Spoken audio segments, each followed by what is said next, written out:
বাবা বাড়িতে না থাকায় সৎ মাকে রান্নাঘরে একা পেয়ে সৎ মায়ের সাথে যেভাবে কাজ করলাম। বন্ধুরা, গল্পটি সম্পূর্ণ শুনলে আপনাদের মেশিন দিয়ে পানি চলে আসবে। আপনারা হাতের কাজ করতে বাধ্য হবেন, তাই হাতের কাজ করার আগে হাতের কাছে অবশ্যই টিস্যু রাখবেন। আজকের এই গল্পে আপনাদের স্বাগতম। আমার নাম বন্দনা এবং আমি আমার স্বামীর দ্বিতীয় স্ত্রী।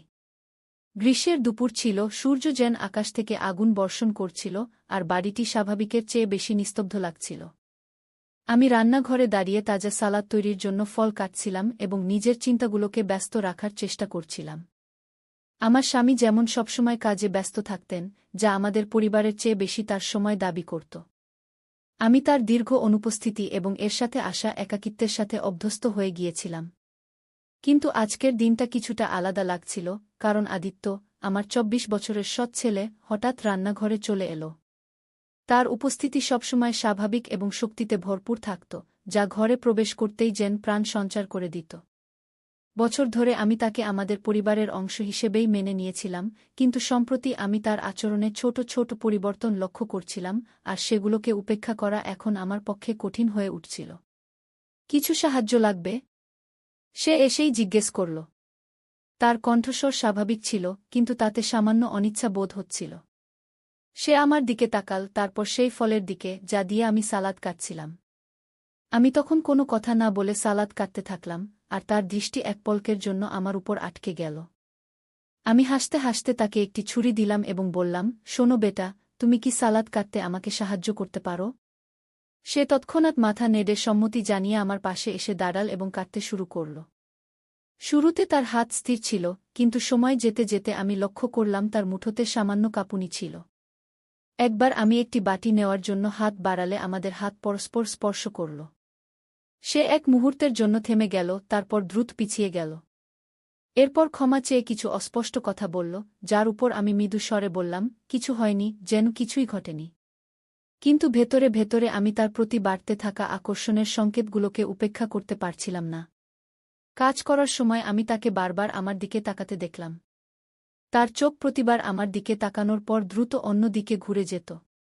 এটি অত্যন্ত সূক্ষ্ম, প্রায় নেই বললেই চলে, কিন্তু তা সত্ত্বেও সেখানে একটি অনিচ্ছা, একটি টান ছিল যা আমি আগে কখনো অনুভব করিনি। ঘরটি যেন হঠাৎ ছোট হয়ে গিয়েছিল আর বাতাস ভারী হয়ে উঠছিল। মনে হচ্ছে সব প্রস্তুত হয়ে গেছে। আমি নীরবতা ভেঙে বললাম এবং সালাদটি টেবিলে রেখে দিলাম। আদিত্য মাথা নাড়ল, তার মুখমণ্ডল সামান্য লাল হয়ে উঠেছিল, যেন কোনো অদ্ভুত বিষয়ে লজ্জা পাচ্ছে বা এমন কিছু গুরুত্বপূর্ণ ভাবছে যা সে বুঝতে পারছিল না। সে কিছুক্ষণ সেখানেই দাঁড়িয়ে রইল, প্রয়োজনের চেয়ে বেশি সময়, তারপর বলল, আমাকে একটি কল করতে হবে, এ বলে ঘর থেকে বেরিয়ে গেল। আমি সেখানে দাঁড়িয়ে খালি দরজার দিকে তাকিয়ে আমাদের মধ্যে হওয়া কথোপকথনটি মনে মনে বারবার ঘুরিয়ে দেখছিলাম। তারপর আমি নিজেকে বোঝালাম যে এটি কিছুই নয়, শুধু একটি ক্ষণিকের মুহূর্ত। আদিত্য একটি যুবক, হয়তো অন্য কোনো কারণে ঘাবড়ে গিয়েছিল বা লজ্জা পেয়েছিল। কিন্তু ভেতরে আমি জানতাম যে ব্যাপারটি তার চেয়ে অনেক গভীর ছিল। তার দৃষ্টি, অনিচ্ছাকৃত স্পর্শ এবং তার কণ্ঠের কাঁপুনি, এগুলো সবই যেন ইচ্ছাকৃত ছিল, যদিও তার উদ্দেশ্য তা নাও হতে পারে। সেই সন্ধ্যায় যখন আমি সোফায় বসে আমার স্বামী ফিরে আসার অপেক্ষা করছিলাম, তখন আমি এই অনুভূতিকে ঝেড়ে ফেলতে পারছিলাম না যে আদিত্য আর আমার মধ্যে কিছু পরিবর্তন হয়েছে। এটি সূক্ষ্ম ছিল, যেমন একটি ছায়া যা দৃষ্টির আড়ালে চলে যাচ্ছে, কিন্তু তবুও এটি সেখানে ছিল। এবং তখন, যতই চেষ্টা করি না কেন, আমি এটি উপেক্ষা করতে পারছিলাম না। পরের দিনগুলোতে সবকিছুই আমার কাছে অদ্ভুত লাগতে শুরু করল, যেন আদিত্য আর আমার মধ্যে একটি অদৃশ্য রেখা টানা হয়েছে, যদিও আমরা দুজনেই এটি নিয়ে কোনো কথা বলিনি। এখন সে বাড়িতে বেশি সময় কাটাতে শুরু করেছিল, আমাকে কাজে সাহায্য করার প্রস্তাব দিচ্ছিল, যেগুলোতে আগে সে কখনোই সামান্যতম আগ্রহ দেখায়নি। শুরুতে আমি এটিকে গুরুত্ব দিইনি, কিন্তু শীঘ্রই এটি স্পষ্ট হয়ে গেল যে তার উপস্থিতি কেবল কাকতালীয় ছিল না। একদিন আমি লিভিং রুমে কাপড় ভাঁজ করছিলাম, যখন আদিত্য ভিতরে এলো। সে বেশি কিছু বলল না, শুধু সোফায় বসে টিভি চালু করল। আমি আমার কাজ চালিয়ে গেলাম, কিন্তু আমি তার দৃষ্টি অনুভব করতে পারছিলাম। যখনই সে মনে করত আমি তার দিকে তাকাচ্ছি না, সে আমাকে দেখতে শুরু করত। এটি আমাকে অস্বস্তিতে ফেলছিল, যদিও আমি তা প্রকাশ করতে দিইনি। মা, আপনি ব্যস্ত দেখাচ্ছেন, কিছুক্ষণ পর সে নরম স্বরে বলল। তার কণ্ঠস্বর স্বাভাবিক ছিল, কিন্তু তার মুখমণ্ডল স্বাভাবিকের চেয়ে বেশি গম্ভীর লাগছিল। আমি তার দিকে না তাকিয়ে উত্তর দিলাম, শুধু বাড়ির কাজ সামলাচ্ছি। সে চুপ হয়ে গেল, এবং তার চুপি প্রয়োজনের চেয়ে বেশি দীর্ঘ হয়ে গেল। শেষ পর্যন্ত আমি তার দিকে তাকালাম এবং আমাদের চোখে চোখ মিলে গেল। তার দৃষ্টিতে কিছু ছিল, হয়তো কৌতূহল বা আরও গভীর কিছু, যা আমাকে অস্থির করে দিয়েছিল। সেই সপ্তাহের শেষে আমি সুইমিং পুলের পাশে কিছু সময় কাটানোর সিদ্ধান্ত নিলাম, আশা করেছিলাম যে এতে আমার মন হালকা হবে। আমি কাউকে আমার সাথে আসার আশা করিনি, কিন্তু আদিত্য আমার যাওয়ার কিছুক্ষণ পরেই চলে এল। সে বলল যে তার পড়াশোনা থেকে একটু বিরতি দরকার, তারপর সে একটি চেয়ারে তার তোয়ালে রাখল এবং কোনো দ্বিধা ছাড়াই জলে ঝাঁপ দিল। আমি আমার লাউঞ্জ চেয়ারে বসে থাকলাম, একটি বইয়ে নিজেকে ব্যস্ত রাখার ভান করছিলাম। কিন্তু যখন সে জল থেকে বেরিয়ে এল, তার চুল এবং কাঁধ থেকে জল টপকাচ্ছিল, তখন আমি অনিচ্ছাকৃতভাবে তার দিকে তাকিয়ে পড়লাম। সে আমাকে তাকিয়ে থাকতে দেখে ফেল, এবং এক মুহূর্তের জন্য আমরা উভয়েই আমাদের দৃষ্টি সরাতে পারলাম না। তারপর সে জিজ্ঞাসা করল, আপনি ভিতরে আসছেন না? তার কণ্ঠস্বর নরম ছিল, কিন্তু তার চোখ গভীর কিছুতে ভরা ছিল। আমি মাথা নেড়ে বললাম, না, আমি আসছি না, আমি এখানেই ভালো আছি। সে পুলের কিনারায় সাঁতার কেটে এল এবং তার হাত কিনারায় রেখে দিল। তার দৃষ্টি আমার উপর এমনভাবে পড়ছিল যা আমাকে ভিতরে ভিতরে উত্তেজিত করে তুলছিল। আমি আমার ভিতরে একটি গরম অনুভূতি অনুভব করছিলাম, যা সূর্যের তাপ থেকে নয়, বরং আমাদের মধ্যে টানটান উত্তেজনা থেকে আসছিল। তখন সে নরম স্বরে বলল, মা, আপনি গত কয়েকদিন ধরে চুপচাপ আছেন। আমি আমার কাজ ঝাঁকিয়ে এবং বিষয়টি এড়ানোর চেষ্টা করে বললাম, আমি শুধু একটু ক্লান্ত, সম্ভবত। আদিত্য আর কিছু বলল না, কিন্তু সে যেভাবে আমার দিকে তাকাল, তা স্পষ্ট ছিল যে সে আমার উত্তর থেকে সন্তুষ্ট হয়নি। কিছুক্ষণ পর সে পুল থেকে বেরিয়ে এল এবং তার তোয়ালে তুলে নিয়ে তার শরীর মুছতে লাগল। যখন সে আমার পাশ দিয়ে যাচ্ছিল, তার শরীর থেকে পড়া জল ফুটে উঠছিল গরম মেঝেতে, যা আমার হৃদস্পন্দন বাড়িয়ে দিল। তার চলে যাওয়ার পরের নীরব মুহূর্তগুলোতে আমি সেখানে বসে থাকলাম, সবকিছু আমার মাথায় ঘুরছিল। তখন আমি এই সত্য অস্বীকার করতে পারছিলাম না যে কিছু ঘটছে, এমন কিছু যা মোকাবেলা করার জন্য আমি প্রস্তুত ছিলাম না। সে যেভাবে আমাকে দেখত, যেভাবে আমার কাছে এসে দাঁড়াত, এটা এখন আর তার মাসুম ভাব ছিল না। এখন আমার মনে হচ্ছিল যে সে ইচ্ছাকৃতভাবে এটি করছে, এবং এর যে প্রভাব আমার উপর পড়ছিল তা উপেক্ষা করা অসম্ভব ছিল। এখন রাত অনেক হয়ে গিয়েছিল এবং বাড়িটি শান্ত ছিল। আমি আমার মন শান্ত করার জন্য রান্নাঘরে জল নিতে গিয়েছিলাম। তখন আমার শ্বাস ভারী লাগছিল, শুধু গরমের কারণে নয়, বরং সেই টানটান উত্তেজনার কারণে যা গত কয়েক সপ্তাহ ধরে বাড়ছিল। আমি রান্নাঘরে আদিত্যকে দেখার আশা করিনি, কিন্তু তবুও সে সেখানে ছিল, শার্ট ছাড়া, ফ্রিজের দিকে ঝুঁকে কিছু খুঁজছিল। আমি তাকে স্বাভাবিক দেখানোর চেষ্টা করছিলাম, যদিও আমার কণ্ঠস্বর আমার ভিতরের অস্থিরতা প্রকাশ করছিল। আমি জিজ্ঞাসা করলাম, বেটা, তুমি এত রাতে জেগে আছো?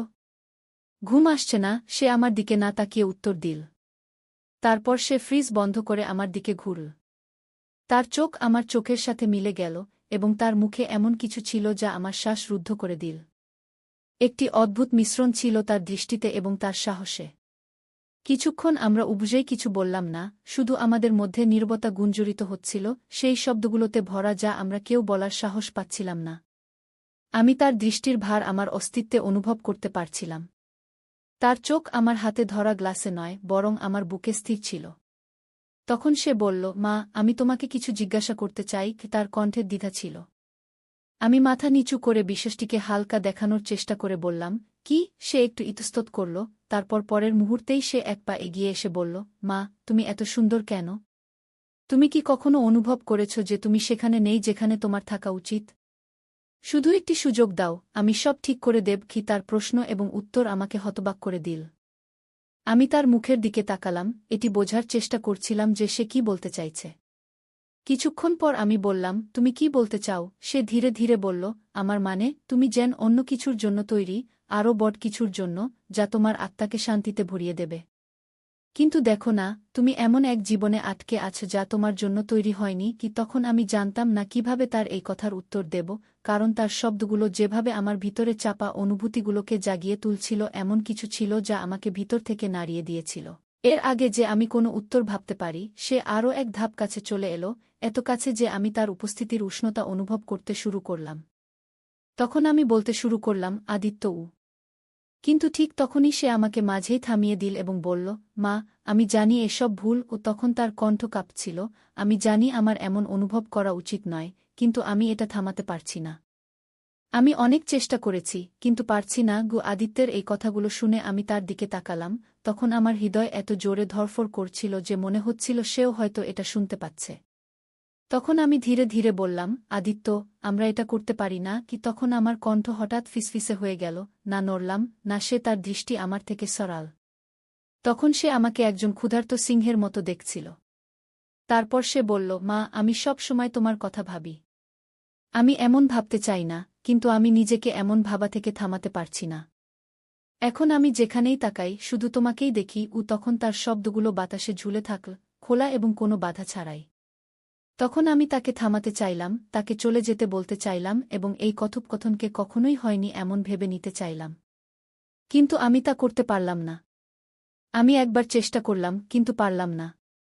তারপর যখন সে তার হাত বাড়াল এবং হালকাভাবে তার আঙুলগুলো আমার হাতে বুলাল, তখন আমার মনে হল যেন বুকের ভেতর আগুন লাগিয়ে দিল। তবুও আমাকে পিছিয়ে যাওয়া উচিত ছিল, তাকে বলতে চাইছিলাম যে এটা অসম্ভব। কিন্তু আমি সেখানেই দাঁড়িয়ে রইলাম, পাথরের মতো হয়ে গেলাম। তারপর সেই মুহূর্তকে এমন কিছু হতে দিলাম যা হওয়া উচিত ছিল না। ঠিক তখনই এমন কিছু ঘটল যে তার ঠোঁট আমার ঠোঁটকে স্পর্শ করল, প্রথমে সংকোচে হালকাভাবে, কিন্তু পরে গভীরভাবে। তখন সেই চুম্বন ছিল বজ্রপাতের মতো, তীব্র এবং সম্পূর্ণভাবে অনুভূতি ছড়িয়ে দেওয়ার মতো। তখন 1 মিনিটের মধ্যে আমি হঠাৎ পিছিয়ে গেলাম, সেই মুহূর্তে আমার চোখে পানি চলে এল। তখন আমি চোখে পানি নিয়ে বললাম, আদিত্য, এটা হতে পারে না কি? তখন আমার কণ্ঠ কাঁপছিল। তারপর তার উত্তর না নিয়েই আমি ঘর থেকে বেরিয়ে গেলাম, তাকে সেখানে নীরবে দাঁড় করিয়ে রেখে। পরের সকালটা আমার জন্য অসহ্য ছিল, কারণ আমাদের মধ্যে বাতাস সেই সব অকথিত শব্দে ভারী হয়ে গিয়েছিল। এখন আমি আদিত্যের দিকে তাকাতেও এড়াতে শুরু করলাম। নিজেকে সব সময় কোনো না কোনো কাজে ব্যস্ত রাখার চেষ্টা করলাম। দৈনন্দিন কাজে নিজেকে ব্যস্ত রেখে স্বাভাবিক হওয়ার চেষ্টা করছিলাম। কিন্তু যেই সে ঘরে আসত, আমার হৃদস্পন্দন আবার দ্রুত হয়ে যেত এবং তার উপস্থিতির ভার আমি অনুভব করতে শুরু করতাম। এখন নাস্তার টেবিলে সে আমার ঠিক সামনেই বসেছিল, সে চিন্তিতভাবে চুপ ছিল। তখন আমার স্বামী কাজের কথা বলছিলেন, আমাদের মধ্যে যা ঘটেছে তা সম্পর্কে সম্পূর্ণ অজ্ঞ। তখন আমি তার কথায় হ্যাঁ বলছিলাম, যেন শুনছি, কিন্তু আমার মন ছিল অন্য কোথাও। গত রাতের সেই চুম্বন বারবার আমার মনে পড়ছিল এবং আমার ভেতরের আকাঙ্ক্ষাকে জাগিয়ে তুলছিল। যখন আমার স্বামী চলে গেলেন, আদিত্য লিভিং রুমেই রয়ে গেল। আমি তাকে এড়ানোর চেষ্টা করছিলাম, কিন্তু যখন আমি তার পাশ দিয়ে যাচ্ছিলাম, তখন সে ধীরে বলল, আমরা কি কথা বলতে পারি? এটা শুনে আমি থমকে গেলাম। তখন আমি জানতাম যে এই কথোপকথন থেকে আমি চিরকালের জন্য পালাতে পারব না। তারপর কিছু না বলে আমি ফিরে গিয়ে সোফার এক প্রান্তে বসলাম, তার থেকে যত দূর সম্ভব দূরে। তারপর সে বলল, মা, আমাকে ক্ষমা করে দাও। তখন তার কণ্ঠ ছিল অনুতাপে ভরা। সে আমার এমন করা উচিত ছিল না। আমি তোমার জন্য পাগল হয়ে গিয়েছিলাম, কিন্তু আমি সত্যিই তোমার জন্য জিনিসগুলো আরও কঠিন করতে চাইনি কি? তখন আমি মাথা নাড়লাম, কারণ আমার হাতগুলো আমার কোলে শক্ত করে বাঁধা ছিল। তারপর আমি বললাম, আদিত্য, গত রাতে যা ঘটেছে তা আবার ঘটতে পারে না। আমরা একটি সীমা অতিক্রম করে ফেলেছি। তখন সে দ্রুত বলল, আমি জানি, মা। তারপর একটু এগিয়ে এসে বলল, আমি জানি এটা ভুল, কিন্তু আমি এও ভান করতে পারি না যে আমার এমন অনুভূতি হয় না। তুমি আমার জন্য সবচেয়ে বেশি গুরুত্বপূর্ণ, যতটা কেউ কখনোই ছিল না কি? তখন তার শব্দগুলো আমার হৃদয় বিদীর্ণ করে বেরিয়ে গেল। তখন আমি তাকে থামাতে এবং দূরে থাকতে বলার চেষ্টা করছিলাম, কিন্তু তার কণ্ঠে লুকিয়ে থাকা সত্য আমাকে তা করতে বাধা দিল। কিন্তু শেষ পর্যন্ত আমি বললাম, আদিত্য, এটা সঠিক নয়, না আমার জন্য, না তোমার জন্য, এবং না তোমার বাবার জন্য। এসব বলার সময় আমার কণ্ঠ কাঁপছিল। বাবার নাম নেওয়ায় সে একটু চমকে গেল, কিন্তু পিছিয়ে গেল না। তারপর সে বলল, আমি আমার আবেগ নিয়ন্ত্রণ করতে পারছি না। তখন তার কণ্ঠ ফিসফিস করে বলল, আমি জানি তুমিও আমার সম্পর্কে কিছু অনুভব করো। এটা বলো না যে তুমি কিছুই অনুভব করো না কি? তখন আমাদের মধ্যে সত্যের বোঝা ভারী হয়ে উঠল। এটা হয়ে গিয়েছিল, আমি এখন আর তাকে মিথ্যা বলতে পারছিলাম না। তখনই আমি আমার ভেতরে কিছু অনুভব করলাম, এমন কিছু যা আমি বুঝতে পারছিলাম না বা সহ্য করতে পারছিলাম না। কিন্তু এর মানে এই নয় যে সেটা সত্য ছিল। তখন আমি দুভাবে বললাম, আদিত্য, আমরা যা কিছু অনুভব করছি তার কোনো অর্থ নেই। যদিও আমার কণ্ঠ কাঁপছিল, তবুও বললাম, আমাদের এটা এখানেই থামাতে হবে। আদিত্য বলল, আমরা এটা করতে পারি না কি? তখন সে আমার দিকে তাকাল এবং একটি বেদনার সঙ্গে আমাকে দেখতে লাগল। আমি তাকে আঘাত দিতে চাইনি, আমি তাকে সব বলতে চেয়েছিলাম যে তুমিই সেই মানুষ যে আমাকে এমন অনুভব করিয়েছে। তখন আমি এই ভান করতে পারছিলাম না যে এসব সত্য নয়, বরং কিছুই বলতে চাইনি। আমি উত্তর দেবার আগেই ব্যালকনিতে গাড়ি আসার শব্দ সেই মুহূর্তটি ভেঙে দিল। তখন আমার স্বামী দ্রুত বাড়ি ফিরে এসেছিল। আদিত্য আর আমি উদ্বেগভরা দৃষ্টিতে একে অপরের দিকে তাকালাম, এবং সে দ্রুত উঠে গেল এবং কিছু না বলে তার ঘরে চলে গেল। যেই আমি তাকে শেষবারের মতো যেতে দেখলাম, আমার বুকের ভেতর একটি অদ্ভুত ব্যথা উঠল যা আমি বুঝতে পারছিলাম না। সীমানা ঝাপসা হয়ে গিয়েছিল, মর্যাদা ভেঙে গিয়েছিল, এবং কিছুই আগের মতো থাকবে না। আমার হৃদয় অপরাধ, জন্মগত বিশ্বাসভঙ্গতা এবং সেই অনুভূতির মধ্যে বিভক্ত হয়ে গিয়েছিল যার নাম দিতেও আমার সাহস হচ্ছিল না। এবং প্রথমবারের মতো আমি জানতাম না যে এখন আমি কি করব। যখন আমার স্বামী বাড়ির ভেতরে এল, আমি নিজেকে স্বাভাবিক দেখানোর চেষ্টা করলাম। তুমি তাড়াতাড়ি চলে এসেছ, আমি হাসির অভিনয় করে জিজ্ঞাসা করলাম। হ্যাঁ, অফিসে মিটিং ক্যান্সেল হয়ে গেছে, তিনি তার টাই ঢিলা করতে করতে বললেন। তারপর আমি দ্রুত রান্নাঘরে চলে গেলাম, কিছু করার চেষ্টায় যাতে আমার মুখের ভাব লুকানো যায়। কিন্তু আমার ভেতরের ঝড় থামার নাম নিচ্ছিল না। আদিত্য আর আমার মধ্যে যা ঘটেছিল তা আমার মাথায় ঘুরছিল। রাতের খাবার নীরবতায় কেটে গেল। আদিত্য তার ঘরে যাওয়ার পর থেকে বাইরে আসেনি, এবং আমিও তাকে ডাকার সাহস করিনি। আমার স্বামী যথারীতি কাজ এবং অফিসের কথা বলতে থাকলেন, কিন্তু আমার দুনিয়া আর আগের মতো ছিল না। পরের দিন সকালের পরিবেশ শীতল ছিল, কিন্তু আমার ভেতরের অস্থিরতা গরম ছিল। আমি আদিত্যের দিকে তাকানো এড়িয়ে চলছিলাম, কিন্তু যখন সে নাস্তার টেবিলে বসে আমাকে দেখল, তার চোখে সেই একই গভীরতা ছিল। তখনই সে হঠাৎ বলল, আজ আমি বন্ধুদের সঙ্গে বাইরে যাচ্ছি। এতে আমার স্বামী কিছু না ভেবেই উত্তর দিলেন, ভালো কথা। আদিত্যের বাইরে যাওয়া আমার জন্য স্বস্তির মতো ছিল। কয়েক ঘন্টার জন্য আমি নিজেকে শান্ত রাখার চেষ্টা করতে পারতাম, কিন্তু যেই সে বাইরে বেরোল, আমি অনুভব করলাম যে স্বস্তির জায়গা খালিপন নিয়ে নিয়েছে। এখন সন্ধ্যায় যখন আদিত্য ফিরে এল, আমি লিভিং রুমে একা বসেছিলাম। আমার স্বামী কোনো বন্ধুর সঙ্গে দেখা করতে গিয়েছিলেন, এবং বাড়িতে শুধু আমরা দুজনই ছিলাম।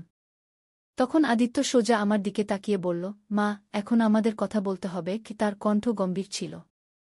আমি গভীর শ্বাস নিয়ে তাকে বসার ইঙ্গিত দিলাম, তারপর বললাম, আদিত্য, যা ঘটেছে তা হওয়া উচিত ছিল না।